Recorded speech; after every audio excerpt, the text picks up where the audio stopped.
أما بعد فقد قال رسول الله صلى الله عليه وسلم اللهم أيد الإسلام بأحد العمرين. ده رسول الله صلى الله عليه وسلم دیو صحابی بیان د قوم پرې بنیاد باندې چې تاسو ته دا معلومه شي چې هغه صحابي د څومره لوی درجې خاوند دی چې مرتبه درته معلومه شي. دویم درته دا معلومه شي چې هغه صحابي د الله د رضا دپاره څومره محنتونه او کوششونه کړي. دریم درته دا معلومه شي چې هغه صحابي په برکت الله اسلام ته څومره تقویت او لوړوالی ورکړی دی. څلورم درته دا معلومه شي چې د هغې صحابي نه مسلمانانو ته څومره فایده میلاو شوې ده. سره د دې پنځو خبرو چې دا صحابي د دومره لوی درجې خاوند دی، نو اخر کې به راته دا ووایم چې هغه کې څومره عاجزي وه او په هغه کې څومره عجز و انکسار و تکبر یې نه دی کړی. زمونږ خلکو خو چې معمولي غوندې یو منصب ته ورسېږي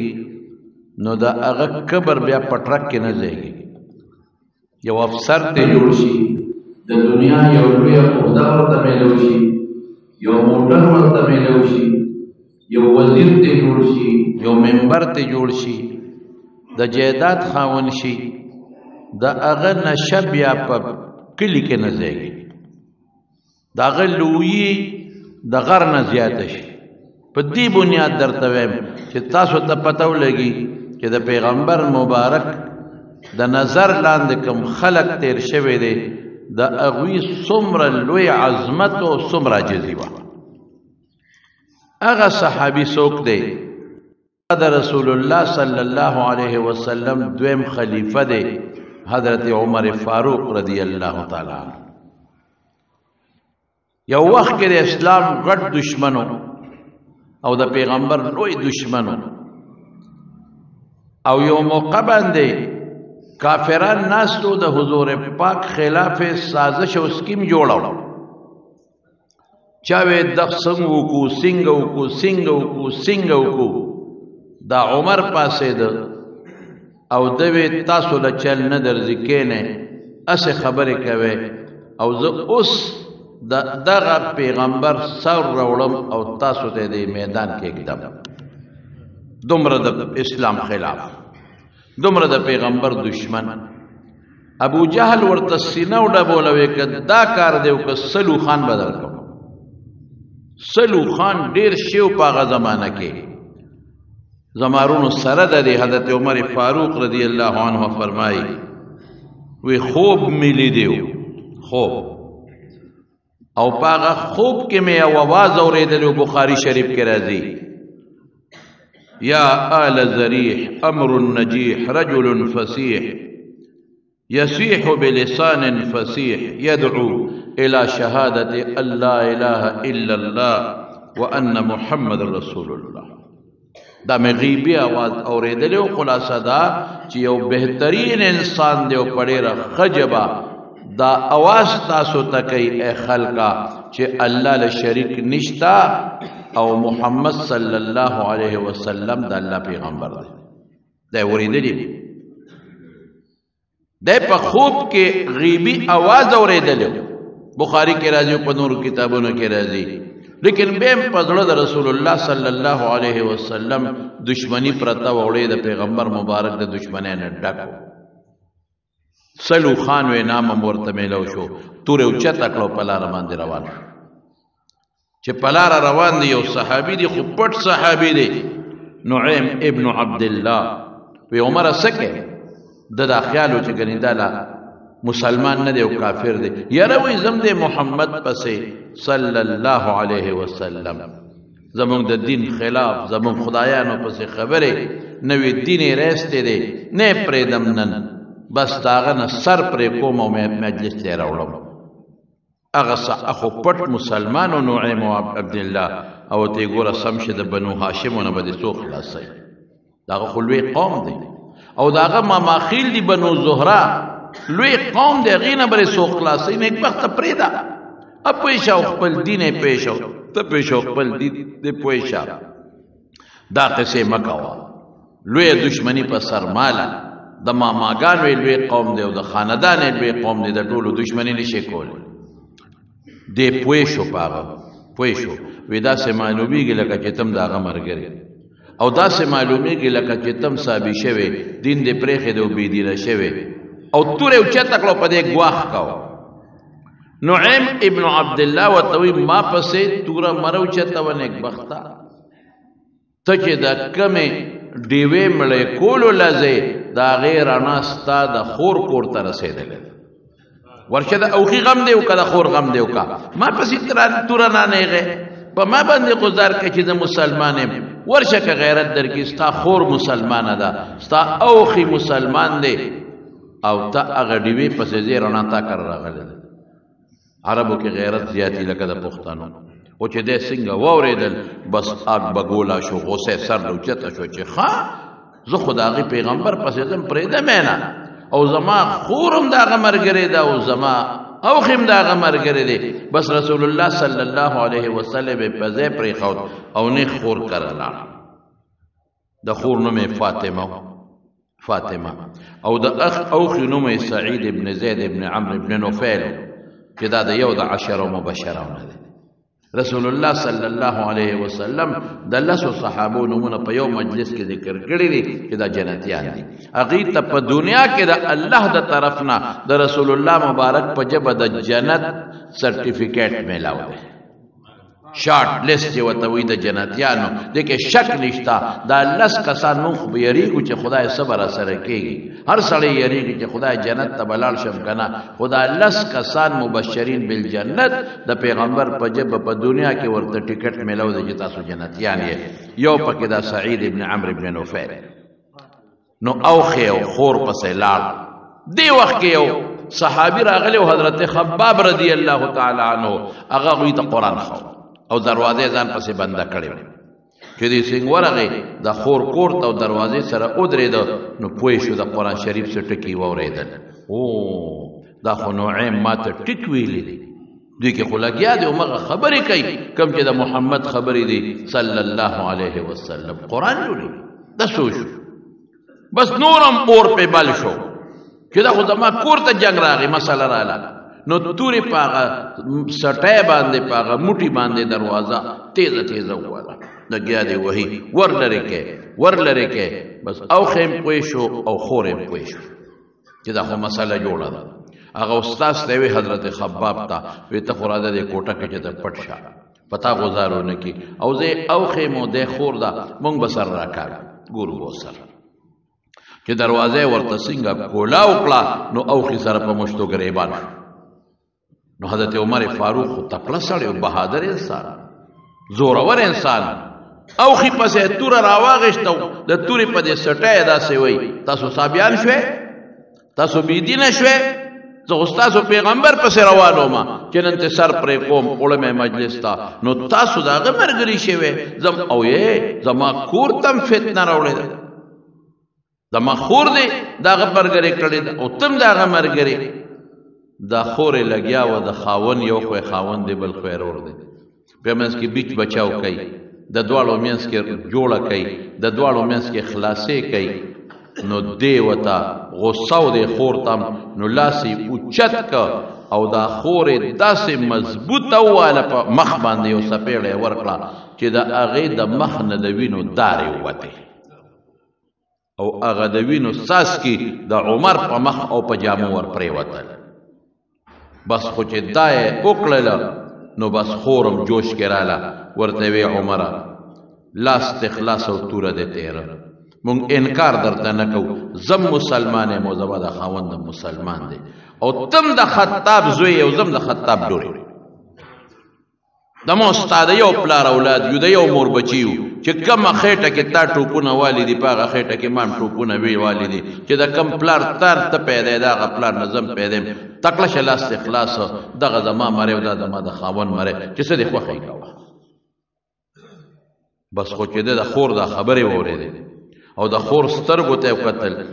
او د خور د مخ وینو ته وکتل نو لکه یو پوټې نرموالی راغی نیغ ودرېد چې خدای دا ما څوک الله پاک د رسول الله صلی الله علیه وسلم یو دعا د شپې کړې وه هغه دعا قبوله شوې ده د هغې آثار اوس ښکاره کېږي خور ته نیغ نیغ ګورې وې ښه مسلمانې تا هغه پیغمبر منلی دی وی یو زما د یو خې منلی دی وی تاسو وښایه تاسو څه وی ما ته هغه شی وښایه دغه زمانه کې به قرآن شریف خلکو یادو هم او په سرمن باندې به یې لیکه کاغذ نو یا به په سرمن لیکه یا به په اډوکو لیکه یا به په تختو لیکه په دې څیزونو به یې لیکه وی تاسو څه وی ما ته وښایه وی نه تا هغې له ګوتې نه شې وړی قرآن شریف کې الله تعالی د قرآن شریف په آدابو کې دا ویلي دي چې لا یمسه الا المطهرون چې کوم پاک انسان هغه به ګوتې وړي او چې کوم پلیت هغه به قرآن شریف له ګوتې نه وړي ته دې له ګوتې نه شې وړی دا تا ته نه ښایي وی څه وکړم ما ته وښایې وی نه درته کولی شو نه هغې له ګوتې وړلی شي وی زه څه وکړم وی دغه دی غسل وکړه بعضې روایاتو کې راځي او داسې وکړه بعضو کې راځي چې غسل یې وکړه وی لمبل خو چې دې غسل له ننوت حضرت خباب رضی الله تعالی عنه پوه شو چې معامله بدله شوې ده هغه د کوټې نه راووته او حضرت عمر ته وی ای عمره د خدای خاطر وکړه د انصاف نه کار واله ظلم مه کوه ته چې د چا مرګ پسې روانې زما په خدای قسم چې بیګا هغه تعالی د خدای په دربار کې سوالونه کړي هغه ستا د ایمان سوال کوي او ته د هغه مرګ پسې ګرځې دا انصاف نه دی حضور پاک ته صحابه شکایت وکوي صاحب د دوو کسانو نه ډېر تنګ یو عمر دی یو ابو جهل دی تنګه وي د ابو جهل نوم عمرو بن هشام عمر او د نوم عمر و عین ممرې نو رسول الله مبارک لاس اوچت کړ او صدا وی وکړه اللهم اعز الاسلام باحد العمرين خدای په دې دوه عین ممرې والا نومونو کې د یو په برکت اسلام له خدای غلبه ورکړي یو مسلمان کې غلبه ورکړي زموږ د طالبان په پیږي تغلیب یو کو د عمر نوم له تغلیب ورکړ دعا ده په حق کې رااله خلاصه ده چې ابو جهل او عمر کې خدای یو مسلمان کې او الله پاکه مسلمان کې او اسلام له غلبه ورکړي هغه د پیغمبر دعا د حضرت عمر په حق کې قبول شي نو یې انصاف نه کار ولا عمر بے انصافي مکوه ته چې د چا مرګ پسې ګرځې هغه ستا د ایمان سوالونه کوي ته چې د چا مرګ پسې ګرځې هغه کوشش کوي چې تا د دوزخ نه بچ کړي او د ایمان او د جنت په لاره دې روان کړي نو ظلم مه کوه زما وروڼو دقسې زه تاسو ته وایم دا علما غریبانان لګیا دي او تاسو الله سره جوړاوئ تاسو دا الله سره جوړ پیدا کوي تاسو ته ټول مولیان په جمعو کې وګورئ په مدرسو په جلسو کې وګورئ په جنازو کې وګورئ په صلحو کې وګورئ چې تقریرونه کوي د ټولو به دقه یو مقصدي چې ای خلکه الله طرف ته شئ د شیطان تابعداري مه کوئ ای خلکه جنت والا جوړ شئ دوزخ والا مه جوړیږئ ای خلکه ښه اخلاق پیدا کړئ ای خلکه منځونه شروع کړئ زکات ورکړئ صدقې ورکړئ روجي ونیسئ د مولیانو به ټولې دا خبرې تاسو ته د دې ټولو خبرو مقصد څه دی ستاسو د الله په منځ کې جوړ پیدا کړئ تاسو الله ته نږدې کړئ تاسو جنت والا جوړئ تاسو له دوزخ نه بچ کړئ تاسو د قبر د عذاب نه بچ کړئ تاسو له ځنکدن د سخت نه بچ کړئ او تا د خدای د غضب نه بچ کړئ او په دې کې هم بعضې ظالمان په مولیانو پسې کنځلې کوي دا انصاف نه دی که نه یار تا نه پیسه خو نه غواړي ملا صاحب چې پیسه راکړه تا نه مشري خو نه غواړي که نه تا نه خو څه نه غواړي که نه چې ماله جامې راکړه ماله جوړې راکړه ماله دا راکړه ماله دا راکړه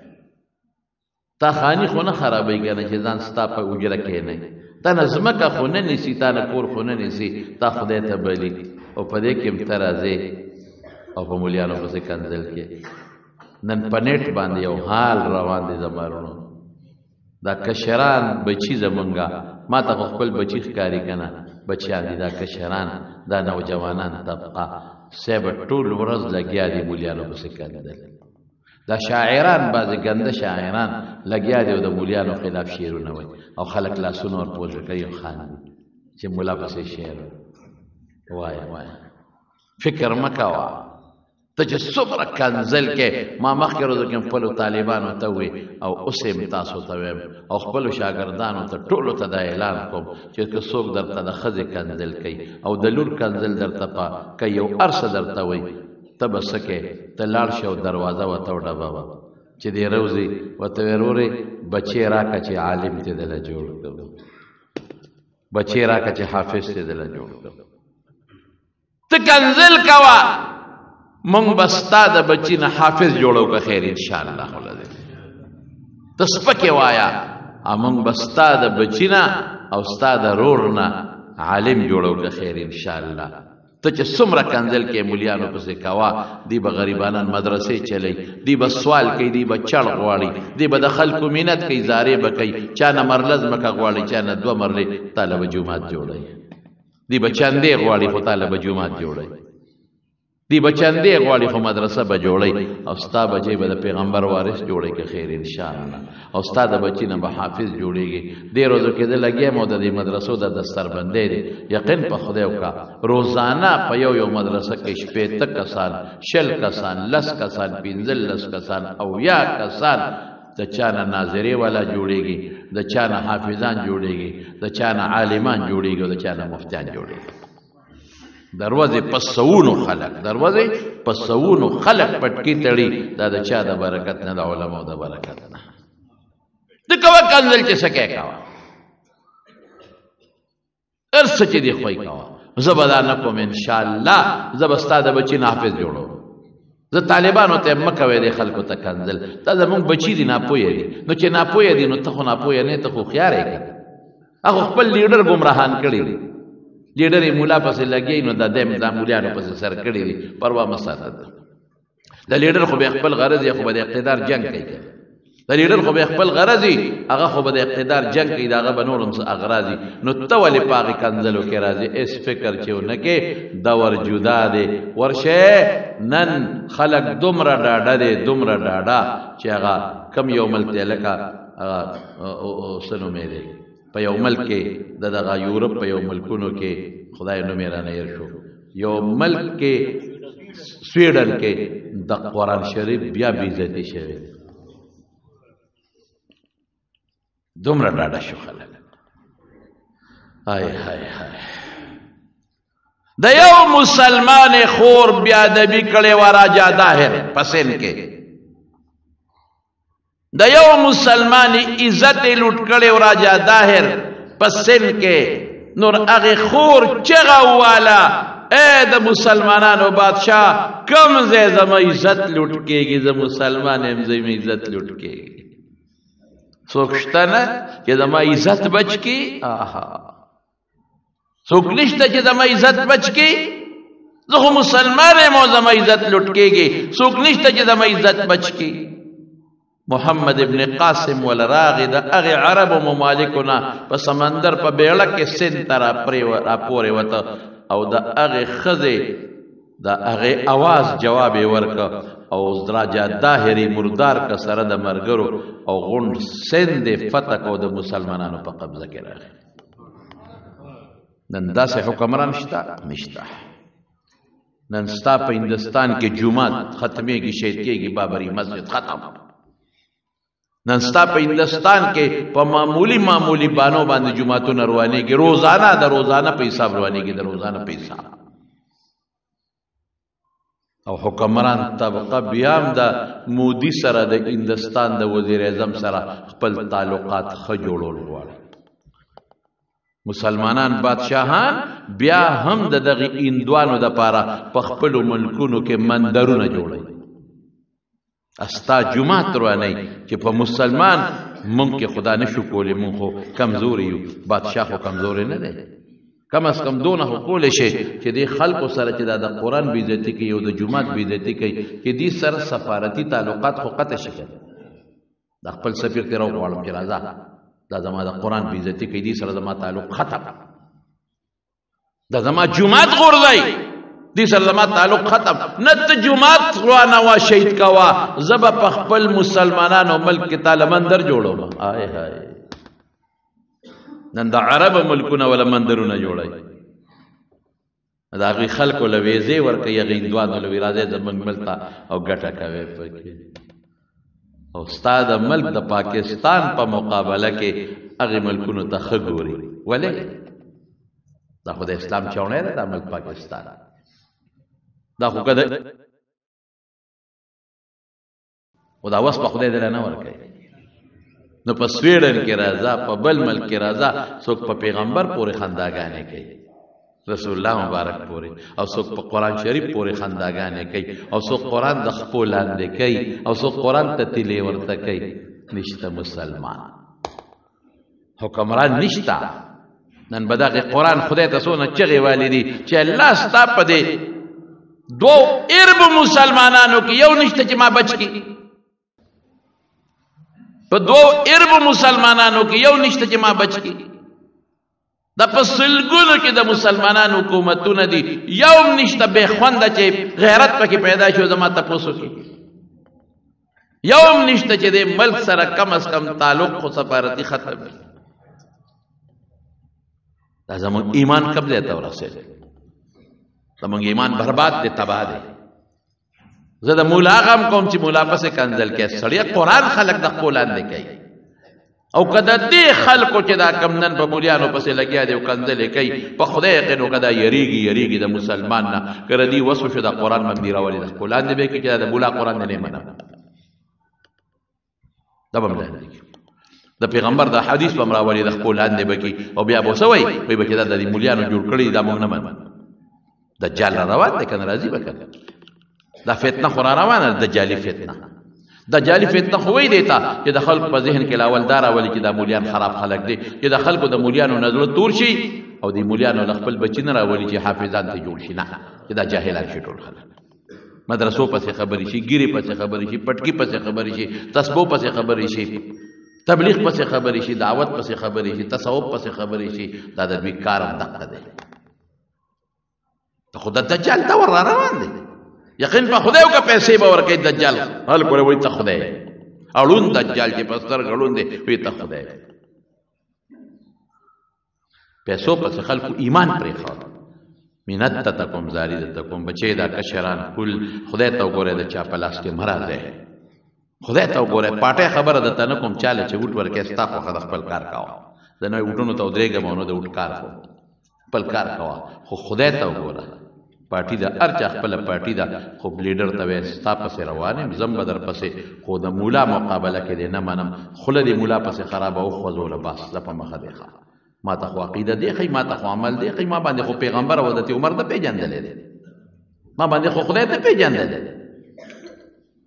نو زاګ زمونږ طالبان دا علما کله تویش کې راشي دیم کنزل مکه وې کنزل تر د دې چې دی تاسو کنزل کې ته وته بچی را ولا حافظ به جوړو بچی را ولا قاری به جوړم بچی را ولا د پیغمبر وارث به جوړم یو کار به کوما یو به کوم ادا چې د قیامت په میدان کې به د رسول الله مبارک په مخ کې خپل مقدمه پیش کوم یا التبه ګور سره التبه مفکول نشته التبه دا غریبانان طالبان او مولیان د قصید پیغمبر مخ ته ولاړی چې ما خو ستاره دین خدمت کوله د دې پیغمبر د دین خدمت وکاو دا سړی ما پس سپکې وي است پېښه خدای دې پېښ الله اکبر افسوس نو زمارونو خبره مې دې پورې کول چې حضرت انصاف دا نه دی بس انصاف دا دی چې کم خلق تا ته دین خی او کم خلق ستا د دین لپاره جد او جهد او محنت کوي دا غي تندخ کول کې لاسونه خپل کې د الله لپاره دا غي قدر او کې عزت او کې دا غي نګیله مکوي دا خدای لپاره محبت وساته الکه دا ما پلان نه جوړو دی مولا صاحب زما ته پوسټ پلان نه کړی دا څه خبره ته دعا کوي کنه زما پلار مړو زما جنازه نه ده کړې. نو د بخاري کې بناستو حدیثو کې بناستو نو غریب کم دی سبق پرېښودی شي. طالبان څنګه پرېږدي؟ کار دی او انسان دی. د خدای دپاره مینه وکړئ، په غمخادو مه کوئ مینه. د خدای دپاره مینه وکړئ چې ما ته د خدای لاره ښه، هېڅ خبره نشته. که یو ملا د ما د جومات امام جنازې له رانغی بل به راغلي هغه خوړ، هېڅ خبره د ما مړی بې جنازې نه دي ښخ شوي. دا قصې پرېږدی د علماو سره د خدای دپاره تعلق جوړ کړئ. نو حضرت خباب ورته وایي عمره انصاف نه کار واله، انصاف. کوم پیغمبر مرګ پسې چې ته روان یې بېګا تا دپاره خدای ته جړلي دي. انصاف دا دی. دې سره له نور هم نرم شو. د خور وینو ته وکتل او دې اواز ته وکتل، ویې لمبل، وی خراکې راله. نو چې قرآن شریف هغه کاغذ هغه ټوکړی راواغېسته، نو حضرت خباب ته وایي ووایه څه دي پکې؟ آی های قدرت ته ګوره، آیت عجیبه راووته، آیت عجیبه راووته. هغې کې څه دي؟ انني انا الله، انني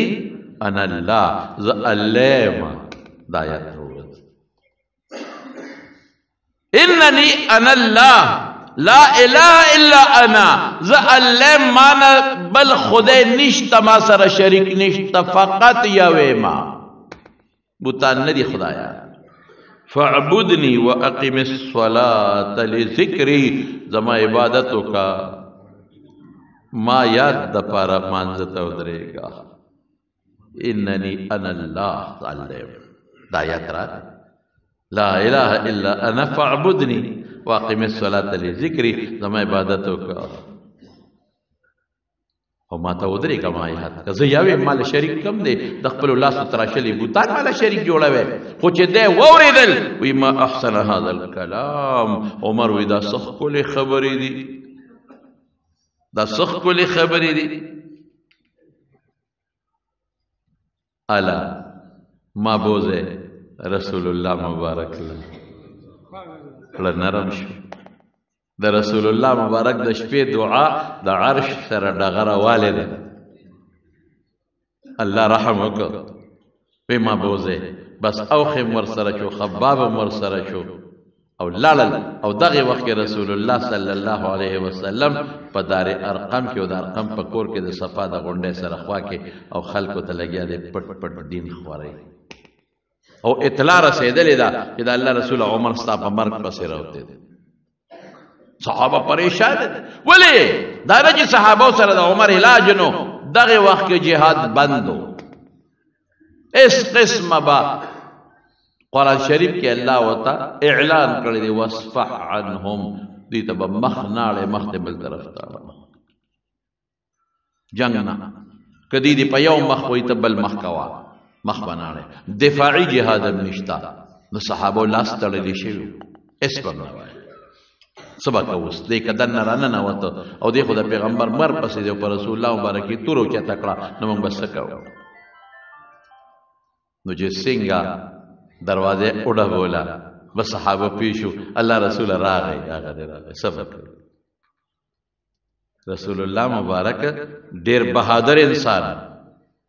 یقین په خدای وکا چې د پیغمبر نه بهادر انسان بل نه دی تیر شوی. او صحابه یې ما رأینا اشجع منهم، موږ د پیغمبر نه بهادر انسان نه دی لیدلی. په مدینه شریفه کې یو ځل یو چغه ووالی شوه، وی دشمن راغی، یو چغه ووالی شوه د دشمن د راتلو. صحابه راووتل چې خدای څه چل دی. حضور پاک د ابوطلحه اسو بربنډو د پاسه پې کته نه وه، غاړې ته یې توره چولې وه او د خلکو نه مخکې منډې وی د هغه اواز پسې چې دا څه چل دی.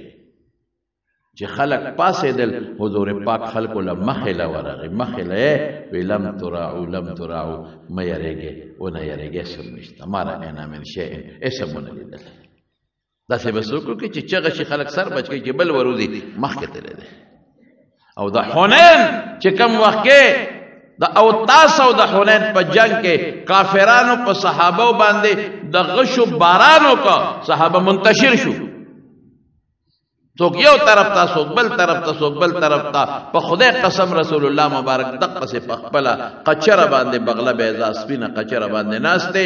او زور ورکوي مخکې ځي ابو سفیان ابن حارث پړی نیولې دی خدای پیغمبر مخکې نشي په غشي ونه لګي د غشو باران دی پې هغې نه پرېږدي او دې زور لګوي په قچره چې هغه قچره نه پرېښوده حضور پاک د قچرې نه ټوپ کړې او ورمنډه یې کړې وی انا النبي لا کذب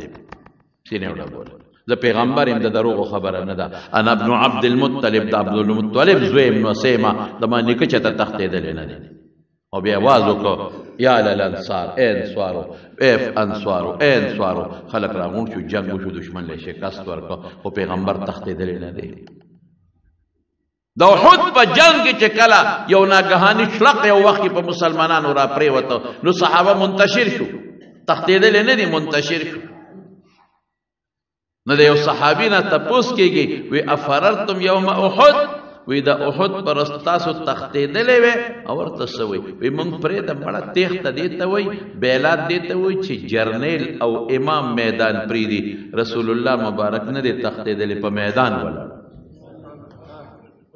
غاښ مبارک مات شو په مخ کې د زغرې کړی ننوتې لیکن پیغمبر مبارک میدان نه دی پرېښی بهادر انسان کلک انسان نو چې دی ورته وی صاحب عمر هغه دی راغی نو رسول الله مبارک په خپله ورمنډه کړې او الله رسوله ته به ورته دی خوښی وایي که په ښه نیت راغلي نو مرحبا ورته ویم هرکلې ورته ویم او که په غلط نیت راغلي د ده په توره تې سټ وه دې کې عمر وردن نه شو رسول الله مبارک د دې مرۍ نه کلک د دې ګریوان نه ونیو دقه ځای نه یې ونیو عمر په څه نیت راغلی وی د الله رسول د ایمان په نیت راغلی ایمان په نیت ما ته ایمان خایا ما ته خایا کلمه وایا اشهد ان لا اله الا الله واشهد ان محمدا عبده ورسوله دا عمر نه رسو څوک تپوس کوي وی عمره چې رسول الله مبارک در ګریوان ته لاس واچو څه حال دی وی په خدای قسم د سر د ویښتو نه تر خپې نوکه پورې خولې خولې شو او د ډېرې خوشحالۍ نه په دار ارقم کې صحابه وی الله اکبر الله اکبر د جوش نه الله اکبر او ابن ماجه کې حدیث ته رسول الله مبارک فرمای استبشر اهل السماوات باسلام عمر دلته صحابه یو بل مبارکه ورکی او په اسمانونو کې فرشته یو بل مبارک باندې ورکی مبارک مبارک زیر می در باندې عمر مسلمان شو د عمر په اسلام د اسمانونو فرشته یو بل مبارک باد ورکی او خوشالي او بیا روت میدان ته بهادری خو پکې ده روت میدان ته الله رسول ورلم نا عمر داسې به نه کې صبر وکړه ما ته دا اډر نه دی شوی نه الله رسول ورلم سترګې سرې وې او نیغ میدان ته ووت او چې میدان ته څنګه ووته هغوی خو پته مو چې اوس به موږ له د حضور پاک سر راوړي او دې دقسې د ابوجهل او هغوی ته مخامخ ودرېده ای خلکه عمر څه چل دی وکړو دا چل مې وکړو واورئ چې څوک مې پیژني خو ډېره ښه ده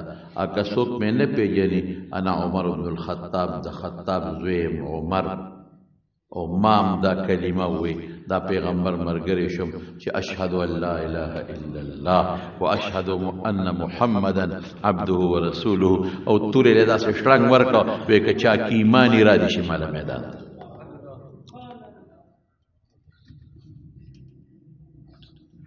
کوم انسان چې څو ګنټې مخکې د پیغمبر د سر دشمنو څو ګنټې پس د پیغمبر د سر د پاره مدافع او څوکیدار جوړ شو د اسلام دشمن د اسلام څوکیدار خدای پاک جوړوي د پیغمبر دشمن د پیغمبر لاس ښکلی او تندی ښکلی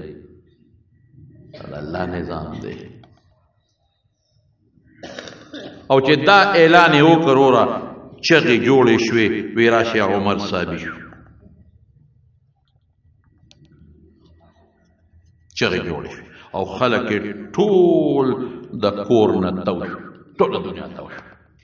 چې عمر خو موږ سره چل وکړ موږ ته یې ورځو سره یې راوړو منځ کې خو هغه مسلمان شو او بیا موږ له چیلنج راکړئ ټولو مشرانو سردارانو له چیلنج ورکړئ عاص ابن وائل راغی دا یو کافر عمر ورغی دا دنیا وی دومره خلق راغلی او ساله بهم الوادي لکه خوړ چې اوبېږي او د ځمکه د اوبونو ډکه شي د خسو خاشاک نه داسې خلق راغون چې د عمر نه ګیر چاپېره الله به اوس مدد کوي که مسلمان خو خدای مدد کوي او د مسلمان مدد خدای د کافر نه مني عاص ابن وائل راغی عمر څه چل دی وی ما خو ایمان راوړو خلق مې ټول د کور نه تو دی وی په قلار کې زه پېښې کانا پېښې عاص ابن وائل هم د یو قوم مشر و هغه ورغی خلکو ته وایي خلکه موږ تاسو په یو دین یو موږ تاسو یو بلکل ما عمر له پناه ورکړې ما امن ورکړې دا هغه پېښه خپل دین یې پېښه ستاسو ورسره څه کار ما امن ورکړې که چا ورته نقصان ورسو لکه چې ما ته نقصان رسولي زما قوم ته نقصان قومیت خو په عربو کې بس خلک لاړل خپلو کورونو ته خواره شو فاروق لقب ورته میلاو شو فاروق عمر فاروق بعض علما وی چلته یو فیصله کړې وه د یو یهودي او د منافق د هغې یهودي او د منافق د بهترین فیصلې د وجې نه ورته فاروق میلاو شوی دا شخصیت عدد عمر رسول الله صلی الله علیه وسلم فرمای وی په پخوانو قومونو کې امتونو کې به داسې خلک وو چې فرشتې به راتلې هغوی سره به خبرې کولې مخ په مخ فرشتې به راتلې خبرې به داسې تېر شوي که زما په امت کې هغه کس وي چې فرشتې راشي او د سره مخ په مخ خبرې وکړي نو ابا حضرت عمر بن الخطاب او رسول الله صلی الله علیه وسلم یو ځل په کور کې ناست بیبیانې راغلي دي او د نبی علیه السلام نه څه مطالبې کوي جامې جوړې بیبیانې د خاوند نه غواړي که دو او ټولې ورته را یو ځای شوي دي حضور پاک ورته ناست دی مسکې دی او نهه واړه راغلي دي او ټولې ناستې دي چې موږ له دا موږ له دا موږ له دا موږ له دا دی کې حضرت عمر راغی چې راغې ټولو بیبیانو منډې کړې خپلو خپلو کوټو ته او پټې شوې رسول الله مبارک خاندل عمر خو نو پوهې وي د الله رسوله ولې خاندې الله دې ټول عمر وخندوه الله دې ټول عمر وخندوه ولې خاندې وی دا خندا دې پورې راله چې دا ښځې راغلې وې او ما باندې اوازونه راوچت کړي او څیزونه غواړي د دنیا خو چې ستا اواز یې واورې ټولو غروال او پټې شوې خندا په دې راځي حضرت عمر والا आवाज ورکړ اے د ځان دشمنانو ما نه یریږي او د رسول الله مبارک نه یریږي ما نه پټېږي د هغه نه یریږي وی انت افض وی نعم او تا نه یریږي هغه نه یریږي ولې انت افض و اغلظ ستا خوله سخته ده د هغه خوله نرمه ده او ستا زړم سخت دی د هغه زړم نرم دی حضور پاک سے وی اللہ اکبر اے عمر شیطان چې پلار رواني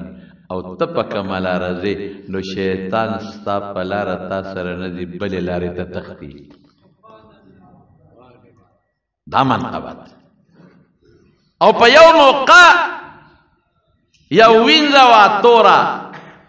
اګډېده او دا ماشومان بچي ورته ولاړو په هر چا کې دا مستي خو وي که نه یو وینډه ګډېده په لاره کې او ماشومان ورته ولاړو دا واړه او ماشومان ورته خندل چې حضرت عمر راغی وینځې منډه کړه او ماشومانو منډې کړې رسول الله مبارک ما ته وی عمره وی چې ته رالې او دې وینځې منډه کړې او دې ماشومانو وی ما په خپلو سترګو ولیدل چې انساني شیطانانو منډې والې او د ابلیس بچو جني شیطانانو ورسره منډې والې دومره منقبت لیکن زما وروڼو منقبت ډېر زیات دی عاجزي څومره ده اوهو بله جمعه درته پوره کومه خو نن درته یو ټکی ویم چې کله مصر ته لاړ او فاتح شو نو پکې جاوه کې کمیس وشلېده نو د مصر گورنر ورته وی صاحب خلک را روان دي عیسایان او یهودیان در سره ملاقات کوي او کمیس ته شلېدلې دی دا کمیس راکه نوې کمیس واچوه دا بدرنګ ښکاري بد ښکاري او کمیس ترې ټوټې لا بیا لګېدلې دي او دا خلک وایي چې عمر خو امیر المؤمنین لوی سړی دی ستا لوی روب پې پروت دی نو کمیس ترې ټوټې هم لګېدلې دي او پکې جاوه کې هم شلېده دا اعلی کمیس واچوه چې خلکو سره ملاقات کې دا بې ډوله دی حضرت عمر ورته څه وایي وی کفا بالایمان زینتن د ایمان نه لوی د ډول شی بل نشته کمیس چې هر څنګه و چې ایمان په سړي کې دا ډول دی و چې ایمان نه او جامع هر څنګه واچې دا ډول نه دی ډول د ایمان دی خیر بهر کې سباقي حالات به راته ان شاء الله په بل جمعه کې وي خو صرف دونه مې تاسو پوه کړئ څومره لوی سړی لیکن عاجزي څومره تاسو ته دې لپاره دا خبره کوم چې موږ لا هم پکار دی چې دې ته نه ګورو خدای پاک ورکوي خلکو له حیثیت چې الله خدای علم ورکړي چاله خدای مال ورکی چاله خدای اجره ورکی چاله خدای موټر ورکی چاله خدای کارخانه ورکی چاله الله افسری ورکی نو ځان په پیژنه عجزي وکوي خسر دا بل خبره د تاسو ته دا کوم زمونږ د یوسف احمد مولوی صاحب زما رور دی دا مدرسه ده د اوډیګرام جران د سر تاسو ته معلومه ده د تورنګزو د کلی که میلمانوي نو هغوی ته ویم د دې تورنګزو زمونږ کور چې دی د کور نه لږ غوندې مخکې دغه ځای کې بورډ لګېدلی دی د اوډیګرام جرنې سره مدرسه ده ادارة الحدیث هغې کې سبا لنا بل ورځ د مشکات شریف د حدیثو د مبارک کتاب ختم دی د وړې دورې او الحمدلله ډېر زیات طالبان دي د وړې دورې د سلو نه زیات طالبان څخه کال پکې شریک شوي دي الحمدلله دغه مدرسه څه وخت کې دلته وه خو دې نه موږ هلته منتقل کړه ځکه چې موږ وایو هر کلي کې بیا د طالبان اوړي راوړي نو لږه خیر مناسب نه نو د هغې مدرسې سبا لنا بله ورځ د مشکات شریف د حدیثو د کتاب ختم دی د رسول الله مبارک د حدیثو هغې له به علما راځي مفتی شهاب الدین صاحب به هم راځي پوپلځی مولانا اکرام الحق صاحب دی ابه راځي زه به خپله هم پکې راځم د سحر اتنې مو بجو نه به شروع کېږي تر د 1 بجې پورې به دا پروګرام چلیږي تاسو ټولو ته زما د طرف نه هم او د یوسف احمد مولوي صاحب د طرف نه هم دعوت دی چې ټول باغې کې شرکت کوئ که خیر انشاءالله د علماء بیانونه به وورئ د ناتخوانانو ناتخواني به وورئ انشاءالله العزیز او لویه خبره دا ده چې د مشکات شریف په ختم کې او په احادیثو مبارکو کې به شریک شي او چې په احادیثو باندې څوک خوشحالېږي الله ډېر لوی اجر ورکړي شل کاره به پرېږدی میلمنو ته هم تاسو ته هم ټول باید کې شرکت کوئ دا فکر به نه کوئ د ډوډۍ بندوبست سرته هغه کړی ولې چې ناوخته به 1 بجه وی نو د روټۍ بندوبست هغه مدرسې یو خیر خوا دی او هغې خیر خوا وی چې د ډوډۍ بندوبست به زه وکړم هغه بندوبست ته ډوډۍ د مدرسې د چندې په پیسو نه ده ښه ډوډۍ د مدرسې د چندې په پیسو نه ده د مدرسې یو خیر خوا دی او هغه ما ته په خپله زما یو ملګري دی وی غوښه چې څومره لګي زه به راوړېږم نو داسې روجې موجې بل چا نو انشاءالله هغې کې به تاسو ټول ملګري به شرکت کوئ دا د مدرسو ورځې دي د جلسو د دستاربندو ټولو له ځای ښه هرې دستاربندی له ځای چې هلته د بخاري شریف ختمي چې تر مشکات شریف ختمي په ټولو کې شرکت کوئ الله به دله اجر درکوي نو سبا نه بل ورځ دا پروګرام دی که خیري ټول ملګري به شرکت کوئ ښه انشاءالله العزیز او دعا هم کوئ چې خدای په خیر کړي وی چاچی یو ځل جس نے ایک بار یہ پڑھا 70 فرشتے 1000 سال تک مغفرت انم جزاک اللہ عنا ندخا جزاک اللہ عنا محمدا ما هو اهله نو فائدې ډېره ده دا حدیث خو ماته نه دی معلوم خو فائدې ډېره ده بعضې ملګرو خطونه رالیږي دعاګانې غواړي رب العالمین دې دعاګانې قبولې کړي او زمونږ دا یو زمونږ د پیرانو د کندي حبیب الحق حاجي صاحب وفات شوی و بله شپې جنازه شوې وه او حبیب الحق استاد خو ډېر ښه سړی و نیک سړی و ډېرو ماشومانو ته یې قرآن ښوولی دی چې رښتیا خبرې ډېرو وړو ته یې قرآن ښودلی دی او نیک سړی دعا وته کوي چې خدای مغفرت نصیب کړي الله د آخرت خوشاله نصیب کړي او الله وارثان له صبر ورکړي او د دیدار آباد د ابراهیم مور وفات شو ابراهیم نه دا دیدار آباد کله نن یولس بجې نه ده ها شیخانو خپل کې ابراهیم سے ډېر ښه سړی دعا وته کوي چې خدای پاکي مغفرت نصیب کړي مور خدا خدای لوی نعمت ته الله دې وبخي الله دې د آخرت خوشاله نصیب کړي